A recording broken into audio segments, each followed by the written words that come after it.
మార్కెట్లో ఏ కూరగాయల రేట్లు ఎట్లున్నా టమాటా ఉల్లిగడ్డ తోటి ఎప్పుడో తక్లీఫ్ ఉంటదబ్బా. రేటు పెరిగితే కొనేటోళ్లకు తిప్పలు, తగ్గితే పండించిన రైతులకు లాసు.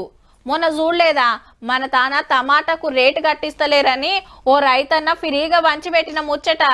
ఉల్లిగడ్డ సుత అగ్వనే ఉన్నది, మళ్ళా ఎప్పుడు మీది కోతయో గాని కూరల ఎక్కువ వాడేటి గీ రెండే కాబట్టి పబ్లిక్ అయితే నిమ్మల పడ్డరు. మన తాను ఇట్లుంటే ఆంధ్రాల గిది పరిస్థితి. అయ్యో తోటల వడి ఆగమాగం చేస్తున్నాయి గొర్రెలు, ఎవ్వరు లేరా ఎట్లా అనుకునేరు. రైతులే ఈ వీటికి ఇడిచిపెట్టిండ్రు. ఆంధ్ర చిత్తూరుల బంతిపూల రైతులకు పెద్ద కష్టమే వచ్చింది. మార్కెట్ల రేటు మొత్తం డౌన్ అయినాయట.